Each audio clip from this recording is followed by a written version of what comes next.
So, dear friends, I suggest we smoothly proceed. So it's my pleasure to introduce you our today's speaker, Mr.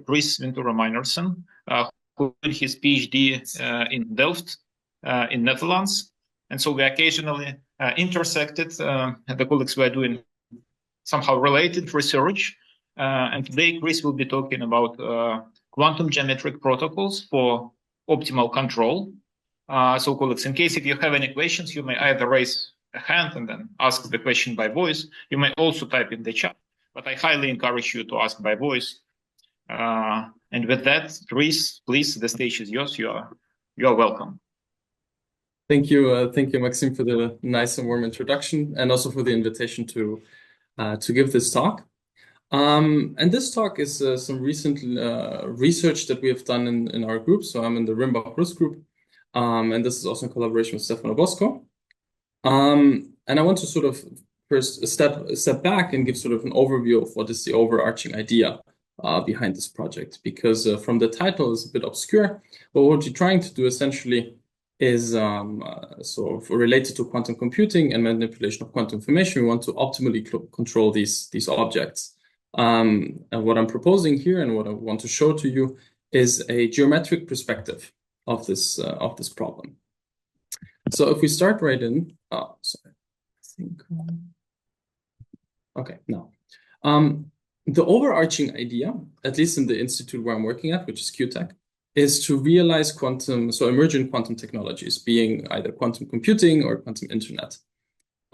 These are, of course, hypothesized to have some sort of quantum advantage, given some certain criteria. But all of these criteria rely very heavily on the fact that we're using quantum information, which is hypothesized to give this sort of advantage. But this is a double-edged sword because quantum information is also very fragile. So its control needs to be very precise in order for these emergent technologies to have some sort of practical use. And in the quantum computing community, there are at least 5 such criteria that need to be fulfilled, which are called the DiVincenzo criteria. The first one being that what we need is a scalable physical system such that we can define a proper qubit. What we mean by this is that, of course, there are many different hardware platforms where we can, define a qubit, be it photonic, be it superconducting, or in our case, what we're working on is on semiconductor-based quantum devices. And what we need to have that this physical system allows us to encode a qubit in the energy states, but also that it's scalable. So this is the first one. The second one refers to the initialization of these qubits. So what we need to be able to do in order to run some certain algorithms, so at least in the circuit model, we need to be able to initialize a certain state, which we call fiducial state. This could be, for example, the 0 state. We also need long coherence times. And here there's a slight nuance because what we need is not only long coherence times, but long coherence times with respect to the operation time. So there's, of course, an interplay between how fast we can do an operation and how fast we lose the coherence during that operation. So it's the ratio between these two. In order to have this quantum advantage or this hypothesized quantum advantage, what we need is a so-called universal set of quantum gates. The reason being is that there are some more formal proofs that for certain subsets of gates, we can actually efficiently simulate them on a classical computer. For example, the Pauli gates can be simulated in polynomial time. So we need to have a set that is called universal, such that we have this quantum advantage. And lastly, what we need is also a measurement capability, or a more qubit-specific measurement capability. So the qubit-specific here refers to the hardware component, but in essence, we just need to be able to read out the state. And for the purposes of this talk, I will focus on 2 of these, namely how can we initialize with high fidelity a qubit and how can we read it out. And the platform, as mentioned before, that I'm working on is on semiconductor-based quantum devices, but this is also a very general story. So what you can see here on the right-hand side, this is one of the devices that we have in our lab. It's a 2x4 quantum dot array. And you can think of each of these dots, so that are labeled by the numbers 1 to 8, can host one qubit. And the way we encode a qubit is by an electron or a hole in this material. And even in this very small array of just 8 qubits, we find ourselves with a bunch of bottlenecks if we want to operate this fast at a high fidelity. The immediate one that we find ourselves is that in the band structure, we find ourselves with a very dense energy spectrum. So in the physical system we're encoding the qubit in, it also gives us some bottlenecks because some other excited states might also might also have a role in this. And the reason why this is that if we have a very dense energy spectrum, so imagine two energies that are very close to one another, and we're operating the qubit, this qubit might get excited to higher energies, which we don't want to do, right? We want to have this qubit subspace. We want to have it as controlled as possible. So one of the ways you can remedy this probably is to say, if I'm operating at a speed that is, or at a time that is much larger than this energy splitting between, the excited states and the qubit states, we might get a bigger fidelity. But this is, of course, a trade-off between the speed of the operation and the fidelity. And as mentioned before, if our coherence times are not as long as the operation times, this is also not really helpful. So this is a very problematic trade-off that we also need to take into account. Another thing, also very important on the perspective of experimentalists, is that the control parameters that we use experience noise. And you can think of, for instance, here on the right picture, that each of these colors roughly represents one possible control parameter. These control parameters experience noise. And we will see that one of the most dominant noise sources is quasi-static noise. And we will see how we can model it and how we can see its effects. This is one type of noise. But also there are many parameters that have either willingly or unwillingly that induce interqubit couplings. So for some reasons, you might want two qubits to be very strongly coupled, but sometimes you don't want that, and there is some residual coupling, which we call crosstalk. And this is also one of the other bottlenecks that we might come across. But as mentioned before, this is a very generic list of points. So this is applicable to almost any quantum system that encodes a qubit, or just generally. So you can think of this very abstractly as just having some energy scale, some energy levels, and we want to, operate a control parameter such that we can move from this initial state to this final state. And then, as I mentioned before, one of the things that might happen is that we might, if we operate too fast, we might induce these diabatic transitions, which are also called Landau-Sehner transitions, to these higher energy states, which is something we don't want. From the second point, we might, think to work in the adiabatic limit, where we're working with very long operation times, and then we might stay on this energy state. But then again, we need to take into account the decoherence effect, so relaxation and dephasing that happen throughout this waiting time, essentially. And this brings me sort of to the ultimate mixture between these two, which is namely trying to remedy both of these extremes and finding some sweet spot in between. So not working too fast, but also not too slow, such that you experience all the noise. And these methods are called shortcuts to adiabaticity, or STA for short. This is a sort of overarching topic, and there are many strategies that you can invoke with that. And as I mentioned in one of the first slides, the sort of operation that I want to focus on is how can I initialize or read out a certain state in these semiconducting quantum devices. And for that, what we need is to look at the sort of fundamental building block we have in these bigger arrays. And these are the double quantum dots. So it's not only one quantum dot, but two quantum dots, essentially two spin states or two qubits that can interact.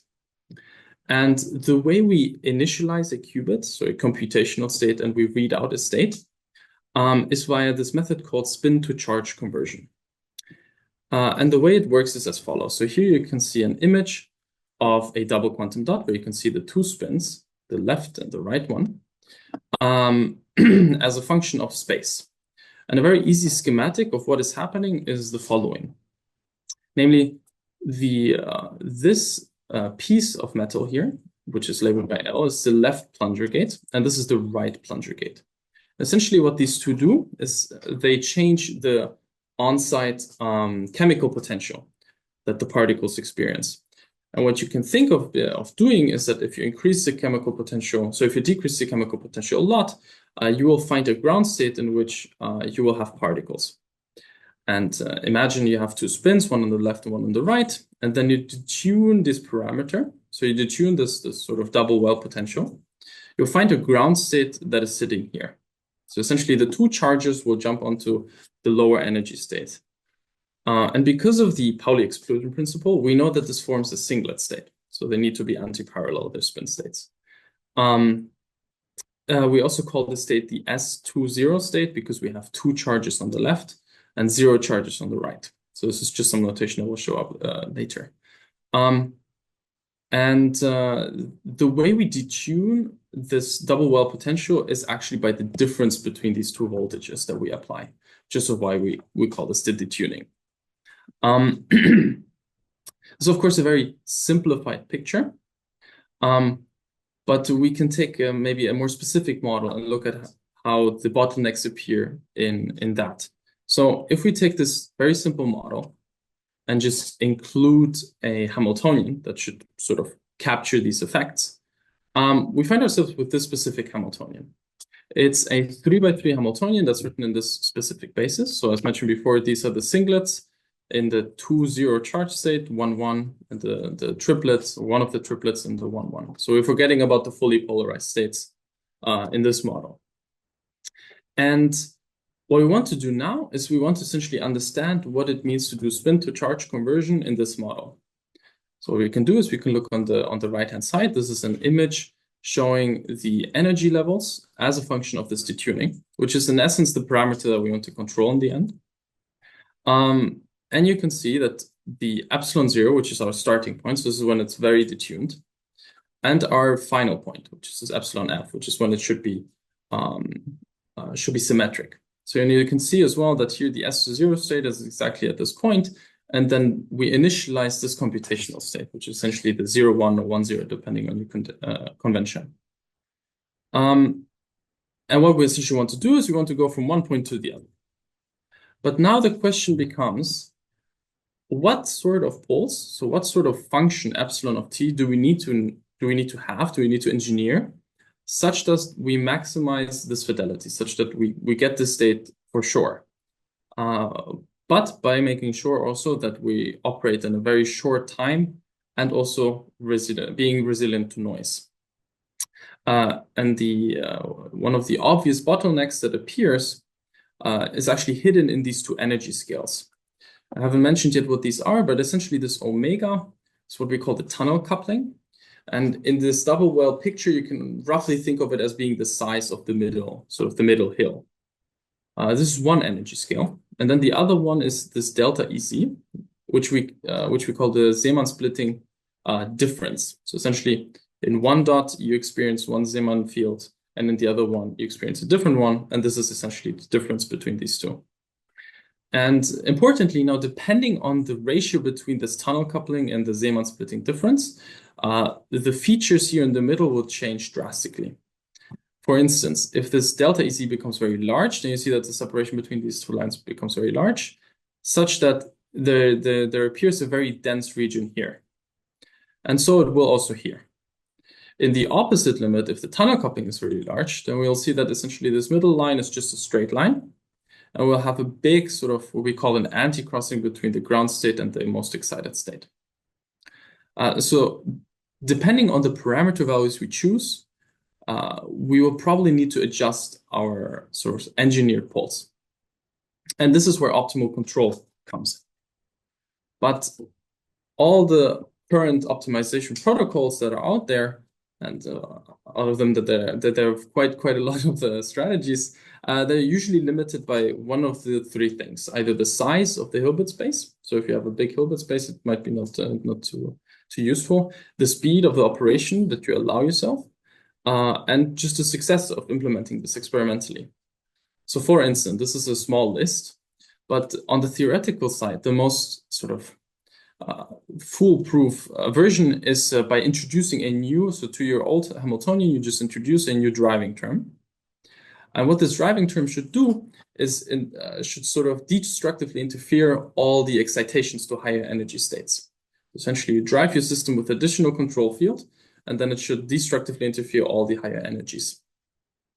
But from an experimental point of view, this is kind of like shifting the problem to a different problem, namely, if we assume that we have a bit of a bad control in the original Hamiltonian, adding a new one will also not make it better. We will just shift the problem to a new driving Hamiltonian. So from the experimental point of view, this is not the most reliable method. Given the certain hype that has been going around for AI, you might also maybe think of using some numerical optimization, or maybe some neural network or some gradient descent sort of method. And the problems, so I see two problems with this approach. The first one being the flexibility of applying this to many systems. So imagine you have a neural network, for example, and then you run an optimization script such that you minimize your cost function, and then you have an optimized pulse for that system. That's good, but then it doesn't scale to different systems because you would need to rerun that algorithm for different Hamiltonians. And of course, the difficulty of computing this optimization grows as the number of states grows. This is one problem that I see. The other problem that I see is that it depends very much on what cost function you use. So for example, there is a gradient descent algorithm that's used, gradient ascent called GRAPE, and that one refers to using a very specific cost function that doesn't find local minima.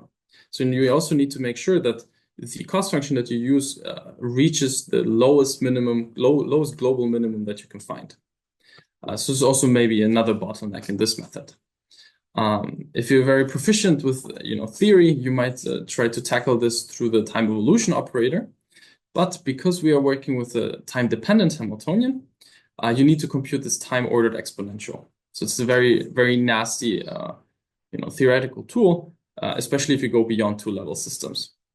So for instance, if you write this Hamiltonian as this 3x3 Hamiltonian and you expand it in some basis, in order to compute this full time evolution operator, you would need to compute a bunch of commutators, and this is not really tractable and also not scalable for higher dimensional systems. So in essence, as this last point also mentions, there are many approaches to doing optimal control, but they're usually limited to small systems. This is, of course, a very small subset of all the possible optimal control strategies.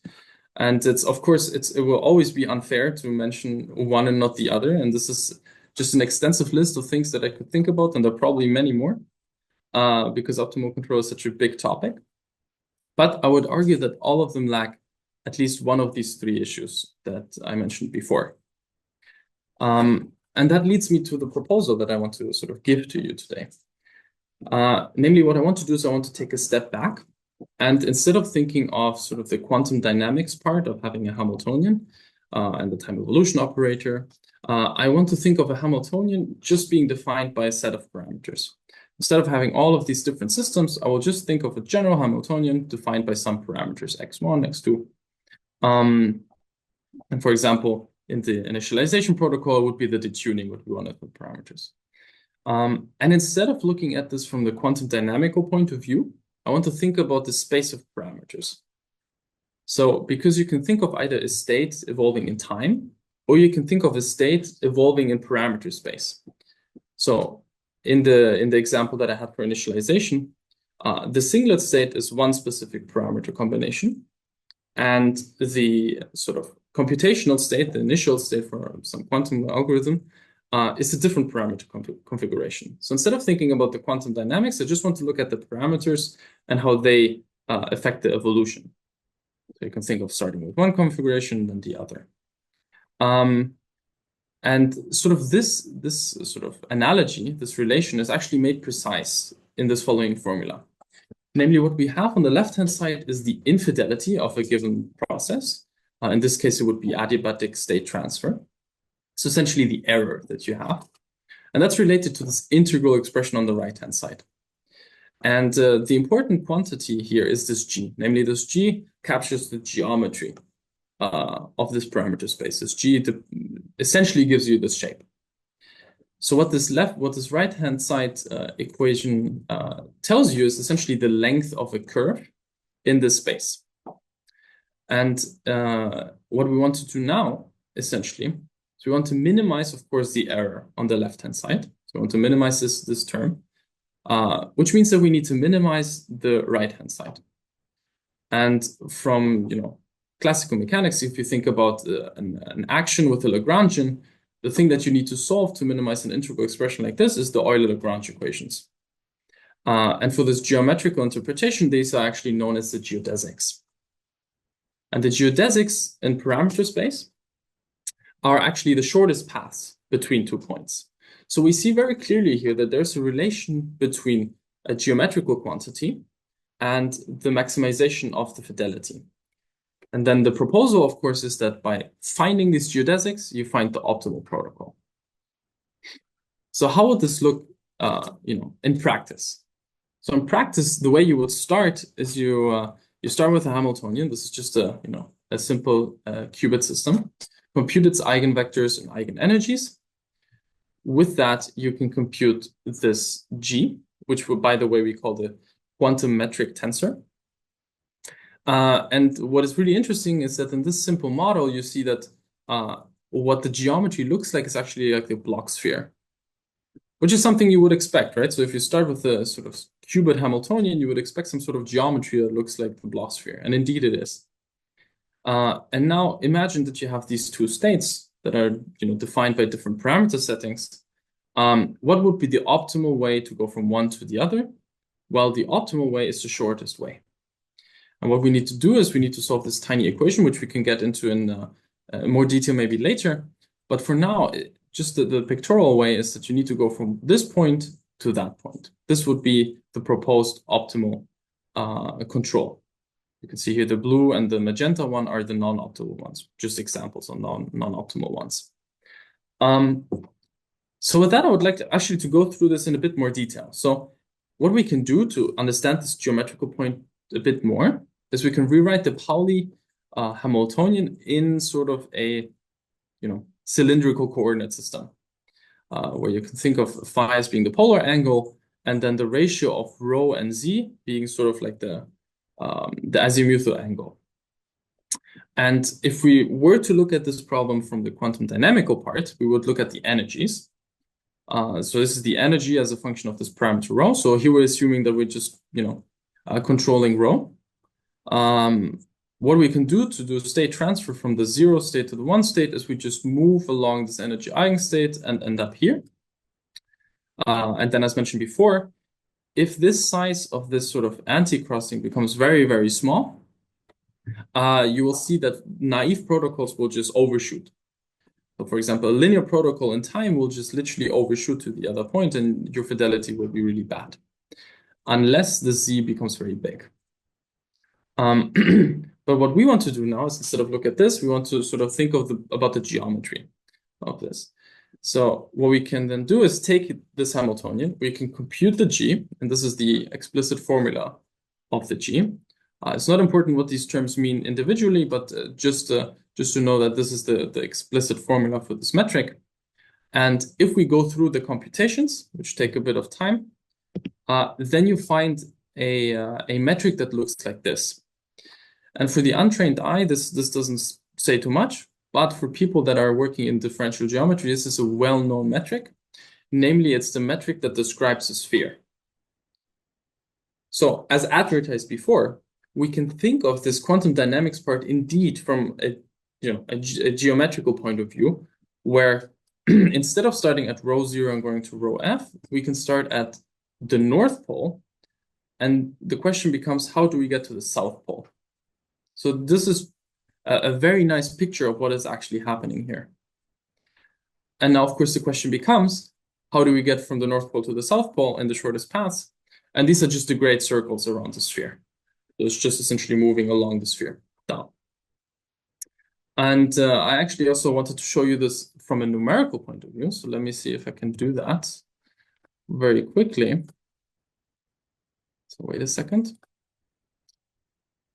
I think if you see this, I think you should see a Mathematica file. Yeah, Is that we correct? see. Okay. So what you can see here is in the beginning, I'm just defining some normalization function, some numerical subtleties of the precision of these numbers. And here I'm defining the metric. So if we just rerun this, then we see here, I'm defining the Hamiltonian. I'm forgetting about the phase part just for simplicity. And then this is the Hamiltonian if we rescale by z, and we define essentially this theta.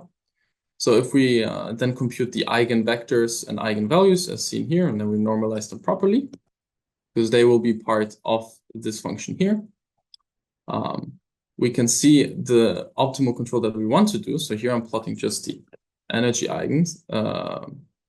eigenvalues. And what I want to do is I want to go from this -10 point to the +10 point. So this is as a function of rho. And you can see that the distance that I chose is 0.1. So with respect to the boundary conditions, this is a very, very small anticrossing. And you would expect that if you have some sort of linear behavior, you would just literally overshoot to the other, to the excited state. But we will see that with this geometrical pointer, we actually don't do that. So here, I can just define it. So we just computed it. And here I have just, what I will be doing is I will plot the infidelities as a function of all possible pulse times, so operation times in essence. So here's just a range of all the final times that I have, and I will simulate numerically but also analytically what the fidelities will be. So this is just a code. Here I generate the numerics. Here's some analytic expression. I define the Hamiltonians and the Schrödinger equations. Here I solve them. And then finally, I just compute the overlap.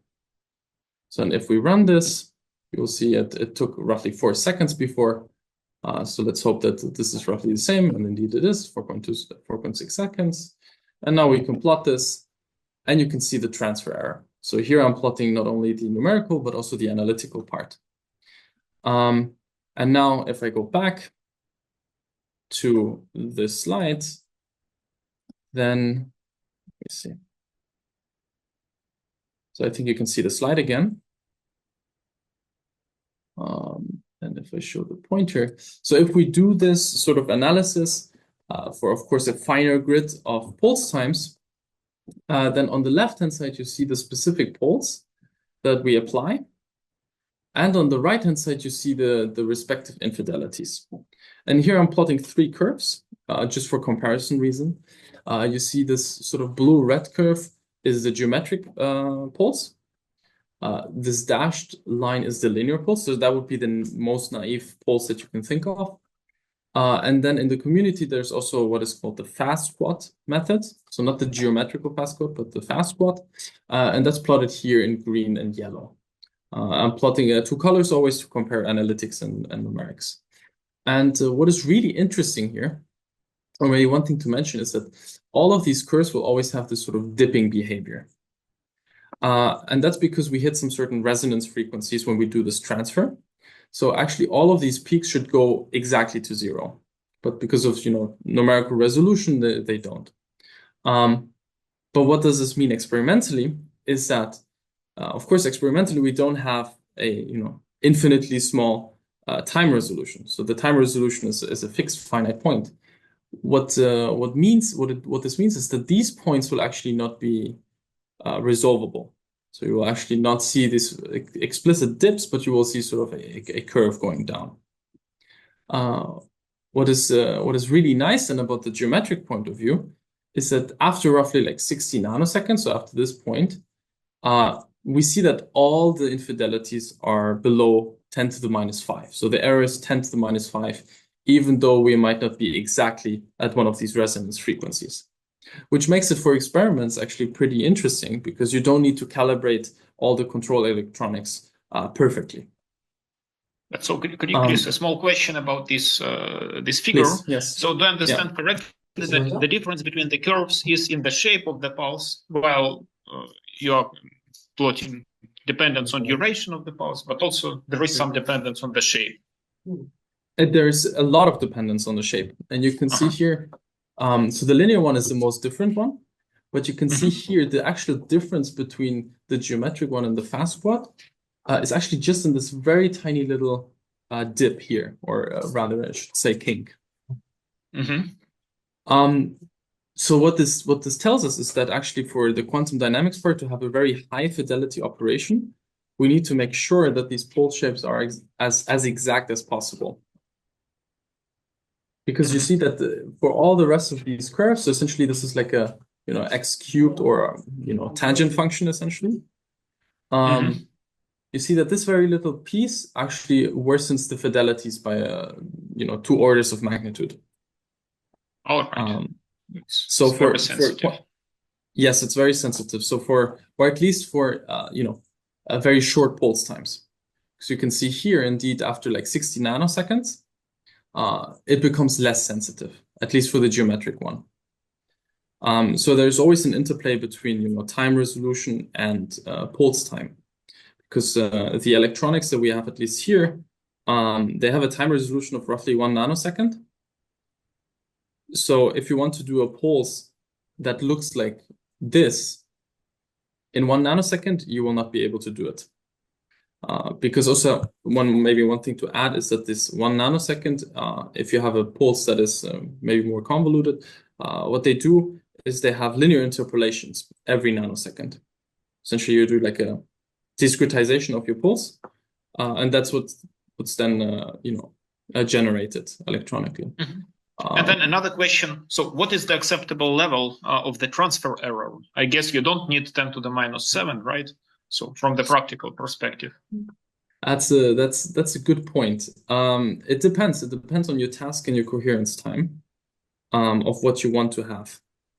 But of course, the general trend is the lower the error, the less you need to do post-selection or post-processing of your data. Because the name of the game in quantum computing is usually what's the difference between a physical qubit and a logical qubit. And as maybe some people have seen from Google, the recent work, there goes quite a lot of work into generating logical qubits, or quote unquote errorless qubits. So if in your operation itself, you can minimize the errors as much as you can, this error threshold that you need to get a logical qubit will also be lower. All right. So it's a very difficult question to just give a single answer to. Maybe one number that I have seen recently in the literature is that the lowest error rate that I've seen for single qubit gates is 10 to the minus 7. So if you apply, that's really, really strong. But usually we are hovering around. So if we do a normal job, it's like 99%. So it's like 10 to the minus 2. That's the usual, and it's already very good. But for any practical purposes, not enough. Thank you. Yes. So now, speaking of quantum computing, I want to bring this, of course, back to the study of the system that we were looking into, namely this 3x3 Hamiltonian, where we want to initialize a specific computational state. So if we then do this sort of analysis for that system, we end up with these 3 density plots. What I want you to focus is that there's a structure to these plots. Namely, on the left, you see the linear, which is the most naive sort of case. In the middle, we have the fast quad, and on the right, we have this geometrical method. And what I'm plotting here is the transfer error, again, on a logarithmic scale, at a fixed tunnel coupling. So this omega parameter is just set to 1 gigahertz. And I'm sweeping the Zeeman splitting difference and the pulse times. Essentially, how the operation time changes and how the density of the energies, so the density between energy states changes. And as you can see here, I put in insets what the energy landscape should look like at these parameter configurations. And you see in both cases that we're working in very dense energy spectra. Here it's all bunched together in the middle, and here you can see that this is concentrated at this point here. And this is sort of the trend in all of these curves. But what is really remarkable is, of course, the linear protocol behaves very badly, as expected, because we are working on a very dense energy spectrum. The fast quad behaves much better, but the geometrical one, especially after roughly like 30 nanoseconds. So if we just cut through here and then start looking at the right, we see that the transfer error is actually upper bounded by 10 to the minus 3. So we will always have 10 to minus 3 or better in this regime. So this would be, if we were to convert it into the usual numbers, it would be 99.9% for any parameter configuration in this space. Even reaching numbers as low as 10 to the minus 8 for these very dense energy spectra. So this is really, really beneficial, because what we have is that even for dense energy spectra, we can operate at very low error rates. And then the important question is, because I've been talking about these resonance frequencies, is how resilient are these methods, or in particular, is this method against noise, right? Because this is very important for experimentalists, because in theory, you can always compute these sort of nice, zero error protocols, but in experiments, how does this actually look like? And one of the things that we did to actually simulate it, or we modeled quasi-static noise. And the way we model this is that, imagine we have a noiseless pulse that starts at these boundary conditions here, and we fluctuate these boundary conditions. So essentially, you can either say we're miscalibrated or we experience some sort of noise between these 2 points. And what I'm plotting here is, on the right-hand side, is sort of how much does it deviate from the noiseless error. So if we have these sort of fluctuations, how much do they deviate? And what I'm plotting is on the Y scale is the fluctuation from -5 to 5 gigahertz. So these are quite strong fluctuations, taking into account the sort of parameters that we have. For example, remember the tunnel coupling was 1 gigahertz, and then having one of the fluctuations being 5 times bigger is quite strong. These fluctuations are time independent, right? So it's just constant but random shift. So in experiments, this would be time dependent. This would be time correlated noise. But this is very hard to model. So for now, we've opted for the sort of more statistical approach, where you randomly sample these fluctuations. Although here it's no random sampling, because this would just give us iterations of this and then averaged. This is just looking at the orders of magnitude that you can change. Yeah. Okay. But yes, indeed, these are constant shifts for now. And what is remarkable, again, here in this plot, is that even after 20 nanoseconds, if we take this cut here again, the components that get affected are just below 10 to the minus 4. So these are very, essentially very robust pulses. And if we go to 60 nanoseconds, which, remember, in the 2-level system, at 60 nanoseconds, we saw that this was sort of hovering below 10 to the minus 5. We see here again that if we take this line cut here, it only gets affected by components, indeed, smaller than 10 to the minus 5. For even the most strong fluctuations that you can imagine in your control parameters, which is, of course, very beneficial for experiments. That being said, the sort of overarching idea of this project, again, is to try to make practical, emerging quantum technologies a thing.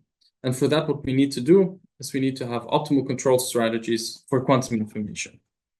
That's a very difficult task, and finding something that is, good with respect to the size of a Hilbert space. It respects the operation times that you can achieve in the hardware, and that it also provides good fidelities is a very difficult task to do generally. But I hope I convinced you throughout this talk that this framework actually has many of these benefits. So it's not drawbacks, but these are benefits. Namely, the first one being that we saw that even for short pulse times, we found, and dense energy spectra, we found low error rates, which is really nice. And so you don't need to also, put in too much energy to change, too much voltage into the energies to split them apart. One thing I haven't maybe mentioned too precisely is that we only require the Hamiltonian. So in this G, if you remember, the formula had an H in it. And we only need essentially the generator of time translations. We don't need the full time evolution operator, which has the benefits of being very fast in computing, because you can just literally run it. But it's also flexible. Depending on whatever system you have, you can just input the Hamiltonian. And if you are able to compute the eigenvectors and eigenenergies numerically, you're good to go. So that's a very nice benefit of this method. We saw that for quasi-static noise, the way we modeled it, it's also very resilient against these sort of fluctuations, which is again very nice for an experimental setting. And finally, one thing that I wanted to emphasize is that what we have been doing now is just looking at the optimal control of one single parameter, being either the detuning or this row parameter in the 2-qubit case and the 2-level case. But this framework allows us to generate optimal control strategies for multiple parameters at a time. It becomes a bit more computationally expensive because imagine you have two control parameters that you want to control at the same time. You essentially have two differential equations that you need to solve. And these two differential equations are, of course, also coupled. Imagine, you have electrical gates on one side, electrical gates on another side. There will, of course, be some, local effects between them. So there will be some correlation between these two. But nevertheless, this can be done. I would argue, however, that for an experimental setting, it might not be the most promising because the more control you need to impose means that you have one PhD student who has to do all the knobs by himself. So in that sense, if we fix on one parameter and keep everything else constant or relatively constant, this method is actually also really nice. And with that being said, I would like to thank Maxime for inviting me and you for listening. And please, if you have any questions, let me know. Thank you very much, Chris. Really very nice talk. So I have a couple of questions. Colleagues, in case if you have some questions, raise your hands. So I would exploit that I have a chance to ask right now. So as you said in the very end of your talk, Chris, it's a bit problematic to construct an optimal control when you have multiple control parameters. Let's say not just two, but in some instances you could have, let's say, 10 or something. And then you have to construct a geodesic curve in multi-dimensional space. So do you know anything, whether people somehow approached this difficulty? Are there any recipes to reliably construct optimal control in this case? I mean, in essence, what it boils down to in the end is solving differential equations. And the bottleneck, so computing the geometric tensor is actually really efficient because you saw the two indices, mu and nu. So it only scales with the number of parameters. So if you have 10 parameters, for instance, it would be a 10 by 10 matrix, which can be still efficiently computed. The bottleneck, however, would be, like with anything, would be a differential equation solver. And you can imagine that if you have 10 differential equations that are each coupled with one another, this would be one of the biggest bottlenecks. At the same time, I would also say that it's maybe also not the most optimal thing to do in an experimental setting, again, because of this fact that the control electronics and handling 10 parameters at the same time will also maybe induce unwanted physical effects that are also not captured by a Hamiltonian. But that being said, the only bottleneck that I'm aware of, at least, is the differential equation solver. Right. And then somehow related question. So if we go back to the slide where you are showing the sphere, Bloch sphere, right? So in many instances, especially in this multi-dimensional case, you have many geodesics connecting your initial point and final point. So in this example, you have many arcs, right? Rotated with respect to each other. And then how do you choose? Is there any regular prescription how you choose one specific geodesic instead of many? Because when you are solving something, you are jumping between different geodesics, and this complicates life a lot, as far as I understand. Yes, 100%. And essentially what it boils down to is to the spherical symmetry of the system, right? Because defining what the North Pole means, or South Pole for that matter, or any point, is a rotationally invariant point. So it's just a pick and choose kind of thing. So indeed, what you have here, if you go from the 0 state to the 1 state, you can think of it as a degeneracy in this phi rotation, right? Because you can choose any phi angle, and the protocol would be the same. And it's interesting that you mentioned that because it's definitely one of the research avenues that we have. Namely, one thing that maybe goes a bit, under the rug is that here what we're doing is state transfer. So you're starting with one specific state, you want to end up in another state.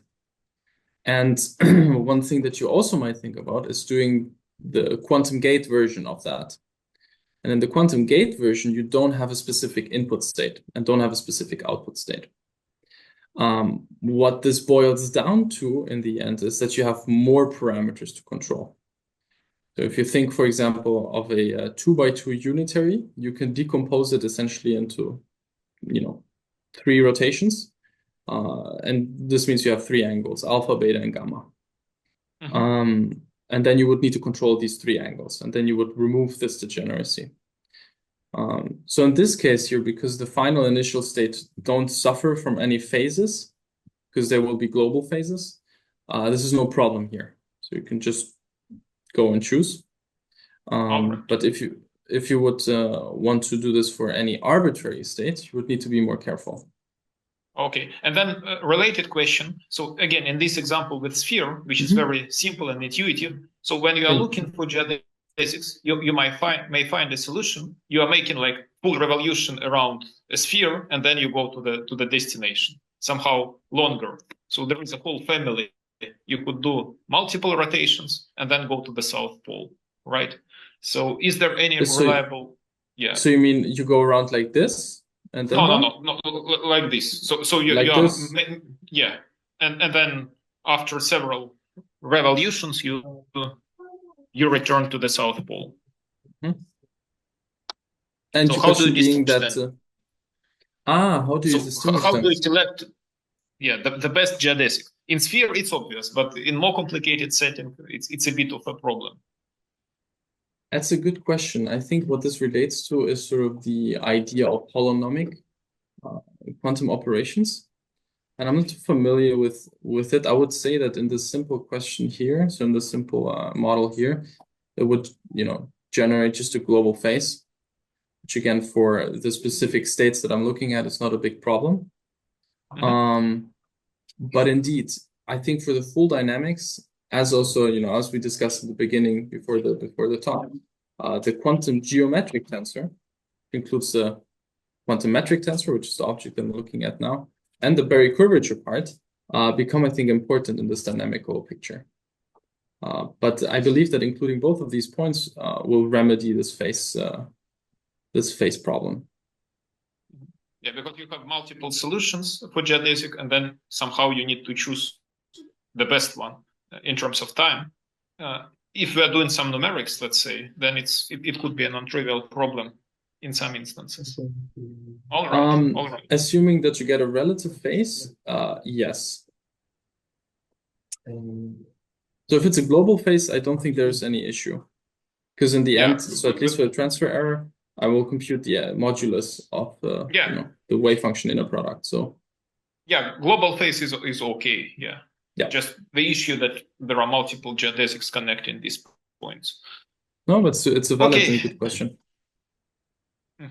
Timur, please, you're welcome. So thank you for your talk. And as I kind of confusingly asked in the beginning, so you choose only a Riemannian part of the quantum geometric tensor to optimize, right? So my question is directly connected to the previous connection of previous question of Maxim. So basically, when you do all of this optimization, with respect to quantum Riemannian part of geometric tensor, what happens to the Berry curvature part? Do you have any anticipation, or did you estimate it to what happens to it? That's a good question, and it boils down to the fact of the relation that I showed you. So maybe if I go back to this equation here, namely, what I'm doing on the left-hand side, so the fidelity, as a sort of quantum information object, what does it do? It looks at the similarity of two states. And if I think about this in a sort of distance way, from parameter space, you can say how much are these two parameter configurations different from one another? And in that framework, the question becomes, if I'm going from point A to point B, then I require that it goes from point B to point A as well. So it needs to be symmetric with respect to these 2 points, which is how you define a metric, right? So if I say in any case, if I go from a point x1 to point x2, the distance needs to be the same then from x2 to x1. This is, of course, assuming that we have coherent evolution. So if we have loss, then of course, then these two distances might differ. But in a coherent and a unitary evolution perspective, going from one to the other and then back should not be any problem. And that is captured by the Riemannian part. Because the Riemannian part, these indices mu and nu, they are symmetric. And this goes back to the fact that distances between two points are always the same, no matter which direction you pick. Yeah, of now, course. going back to your question, the Berry curvature, which is a symplectic component or imaginary component, is anti-symmetric with respect to these changes. So if you change mu and nu, you will find the minus of the original one. And essentially, you can think of this even in this equation. What you do here is this is just some notation, you just sum over the values mu and nu, right? And you can change this and this guy, so you can interchange mu and nu, nothing will happen. But imagine that this is an anti-symmetric component. Then if you sum over these components, it will just be 0. So from the optimal control point of view, you don't have this chirality. And because you don't have this chirality, the Berry curvature will not influence the behavior.